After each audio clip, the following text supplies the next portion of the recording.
লিগামেন্টগুলো ছিঁড়তে থাকে, প্লাস হাড়ের সাথে ঘষা লাগতে লাগতে এই হাড়গুলো একসময় ক্ষয় হয়ে যায়। তখন ভবিষ্যতে এই জয়েন্ট আর কাজের উপযোগী থাকে না। অর্থোপেডিক অ্যান্ড মাল্টিকেয়ার হসপিটালের পক্ষ থেকে আমি ডক্টর দেবদুলাল দেবনাথ আপনাকে জানাচ্ছি শুভেচ্ছা। আজকে আমার যে টপিক সেটি হচ্ছে recurrent shoulder dislocation. Shoulder joint বলতে আমরা এই বাহুর এই জয়েন্টটিকে বুঝি। কি ঘটে? এই একটি জয়েন্ট আছে আমাদের শরীরে যেটি রেঞ্জ অফ মুভমেন্ট অনেক বেশি। এত বেশি মুভমেন্ট আর অন্য কোনো জয়েন্টে আমাদের শরীরে হয় না। এটা একটা সাইনোভিয়াল জয়েন্ট এবং এর মুভমেন্টটা সবচেয়ে বেশি হওয়ার কারণে এর বনি স্ট্যাবিলিটিও কম থাকে।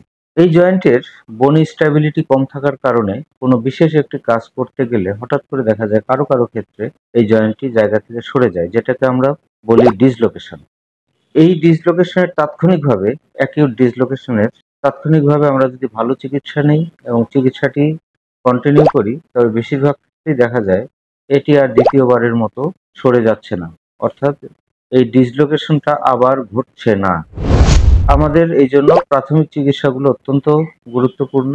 এই চিকিৎসা নিতে আমরা যেন কোনো দ্বিধাবোধ না করি। যদি এই চিকিৎসাটি পর্যাপ্ত না হয়ে থাকে, সেই ক্ষেত্রে দেখা যাবে যে এই জয়েন্টটি দ্বিতীয় কোনো আরেকটি একই রকম কাজ করতে গেলে আবার ছুটে যাচ্ছে। দেখা গেল এই মুভমেন্টটাতে এই ভিতরে নিচের দিকে ছুটে চলে আসে। এরকম একটা কিছু করতে গেছি, অমনি ছুটে গেছে।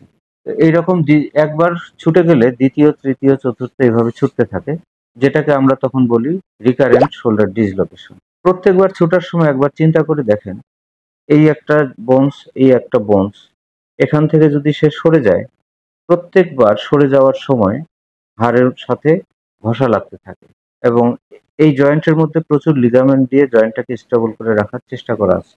এই লিগামেন্টগুলো ছিঁড়তে থাকে, প্লাস হাড়ের সাথে ঘষা লাগতে লাগতে এই হাড়গুলো একসময় ক্ষয় হয়ে যায়। তখন ভবিষ্যতে এই জয়েন্ট আর কাজের উপযোগী থাকে না, ক্ষয় হয়ে যায়, সমস্ত লিগামেন্টগুলো ছিঁড়ে যায়। ওই পর্যায়ে পৌঁছানোর আগেই আমাদের এটার চিকিৎসায় মনোযোগী হতে হবে।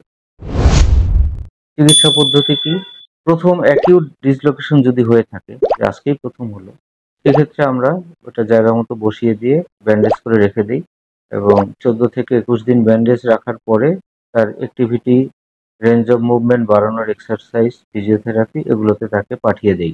যদি এটা বারবার হতে থাকে, পরবর্তীতেও আবার হতে থাকে, সেই ক্ষেত্রে আমরা তাদেরকে অপারেশনের পরামর্শ দিয়ে থাকি। যে সার্জারির পরামর্শ দিয়ে থাকি, সার্জারিটা দুরকম আছে। প্রথম হচ্ছে আর্থ্রোস্কোপিক অথবা মেশিন দ্বারা আমরা ভিতরে যত লিগামেন্ট আছে সেই লিগামেন্ট গুলোকে আমরা আবার আগের জায়গায় নিয়ে ফিক্সড করে ফেলি, যার ফলে একটা ভালো রেজাল্ট পাওয়া যায়। আর আরেকটা হচ্ছে ওপেন মেথডে আমরা এই কাজটাই করে থাকি, সেটাতেও রেজাল্ট খারাপ নয়, ভালো। তো যেটাই হোক, যাদের এরকম রোগ আছে, যারা বারবার এই শোল্ডার জয়েন্ট ছুটে যাচ্ছে, তারা দ্রুত চিকিৎসা নেবেন এবং অপারেশনের প্রয়োজন হলে সেটা করতে দ্বিধা বোধ করবেন না। ধন্যবাদ।